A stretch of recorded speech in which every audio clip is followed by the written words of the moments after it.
Hey, all, we're back at you with another rye whiskey. Trenton twisted my arm, put it behind my back, and said, by golly, today we're going to review a rye whiskey. That's false. Kurt bought this entirely on his own accord, and I didn't even know that he had it. How about that? Why is that sink dripping? That's driving me nuts. Is it dripping? We got grandkids walking around upstairs, get the sink dripping. It did just a minute there, so we'll be all right. Hey, listen, I will say... Oh, we're continuing. Oh, yeah. All right. Fine. People understand things happen. Okay. I will tell you this. Last year's barrel proof rye release from Heaven Hill was spectacular. Dude, it was. It was very good. I have it over here just because I wanted some of the stats again. It was a surprise to me, honestly. It was, yeah. I thought it was better than the last year's barrel proof bourbon releases. I was just going to ask you if you thought that it was better in your opinion. I did. And I think for me, when they came out with the 94 proof rye and then they came out with the toasted rye, I was really excited. And I will say my expectations maybe were a little bit too high, but I didn't think that they were going to replace any of my like lower shelf or mixer ryes that I go to often. I think they were good attempts, but I'm glad that they did the barrel proof rye because I thought, and I'm glad you did too, that the barrel proof rye last year was better than all three of the barrel proof bourbons. I can't deny that, honestly. So I'm super excited about this one too.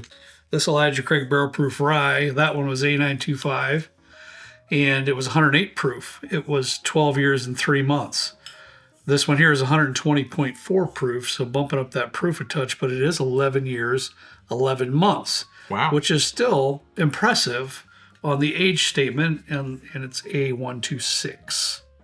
So this was 70. You took the sticker off. This was $79.99. Yeah, it was 80 at our local store. Yeah. Now go ahead and move that wherever you want it, because you know you're going to do it. Just a little bit. You got it. You got it. Hey, while we're getting this ready to go, keep in mind we're not doing our normal scheduling for live stream this month.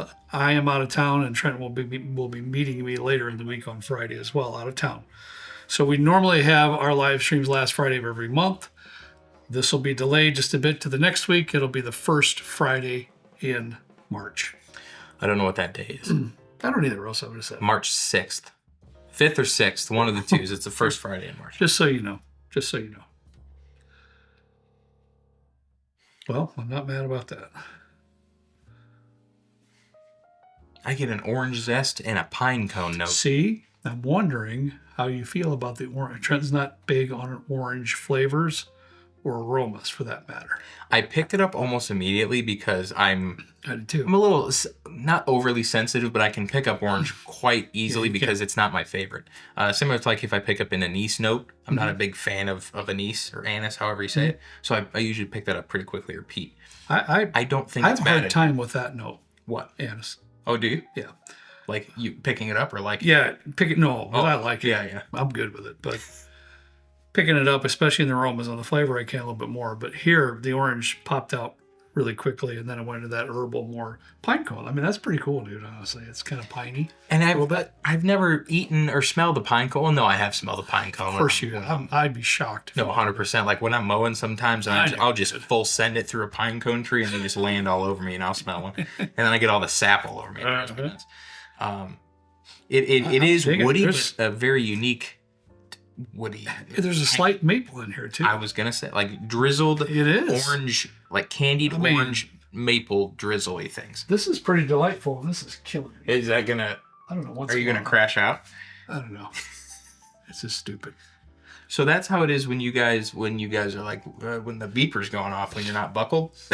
That's exactly what it's like for me, man. We were at 1792 doing a barrel pick, and we had to go from the front of the facility to the back of the facility, and Kurt's in the passenger seat. I'm driving. I buckle because I follow the law.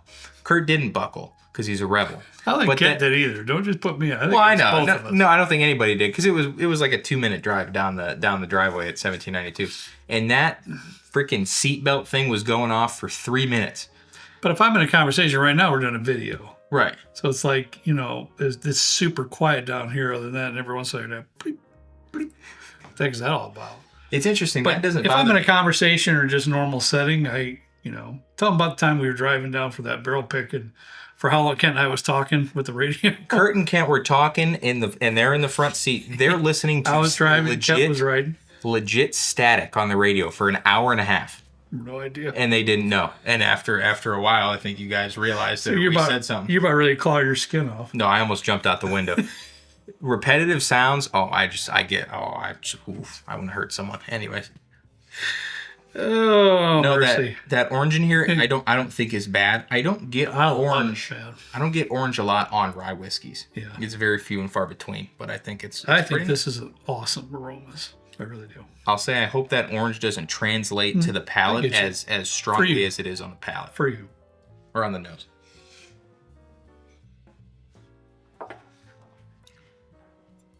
Oh.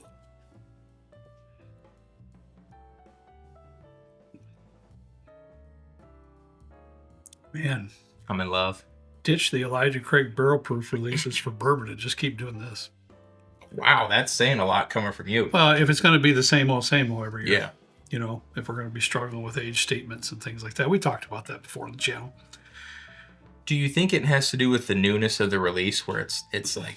This is just great stuff. It is very... It's just delicious. Really, really good rye whiskey. And it's $80. I think that's extremely efficiently priced with what I just tasted here. It's excellent. Especially for essentially a 12-year. 11 year, 11 months. 120 proof. Dude. That's so, juicy. Oh, it is. I believe, now I'd like to hear your thoughts, but I believe that orange in the aromas is dialed down. Dialed down. I think you can get a hint of it, but it's not in the forefront at all. You get that sweetness, which is that little maple stuff, and then that pine cone thing. But it's like a sweetened pine cone. It's like put a pine cone in a pot on the stove with a bunch of sugar, like like simple syrup, and just boil it up for a while. So it's just sweet pine coney, piney type note to it. It's not. I know a lot of folks are kind of drawn away from rye whiskeys if they have a heavy mint note. There's none of that. But it's not like that at all. When I say piney, it's not like mint. It's neat. It's kind of like you're in the evergreen forest. Tiny. Yeah. Yeah. Dude, I was a little bit worried because I felt like if they were going to do a barrel proof rye, they were going to come out swinging out the gate, and they did with a 12-year, 3 months at 108 proof. I think the proof in this. Can we try that next to it? Yeah, I'm curious to see. I brought it out just for the stats, but if you want to try it, you can try it. I'm curious to see how these. Yeah, me too. Got a little water here too.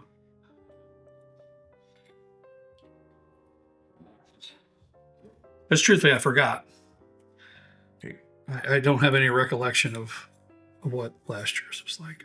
And the first one we tried was our good buddy Deidre went to Heaven Hill and did the bottle your own experience, and then him and his wife went and they sent us one of the ones that they did, and that was really good. Very, very good. Huh. Dude, I like that it was better on. I do too. I do too. This is very good though.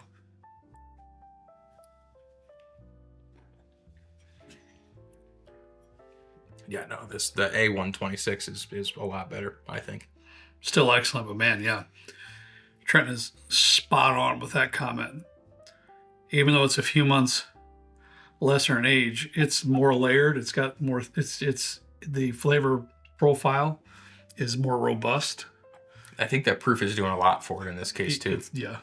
And it probably is not helping us either, because we went from tasting a really good 120 proof and kind of down to the 108. Yeah, that's true. So it might need a little bit more time to adjust the palate to this particular proof point.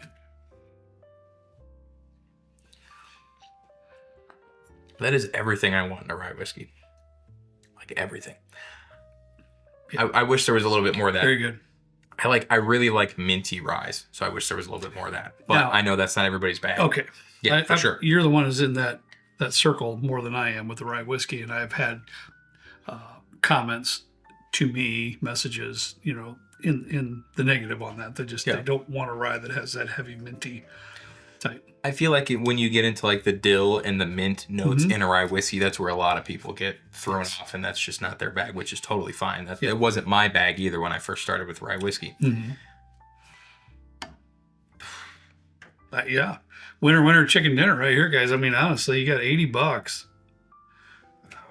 I'm more excited for about a 12-year rye. 80. Yeah, And listen, come on. $80 for a 12-year rye. Now, we all know that the MGP, a 12-year rye, is spectacular. Oh, MGP, yeah. We know that. We all do. How much would you pay for a 12-year MGP rye? Closer to 150. It depends on the proof. For me, at least. Okay.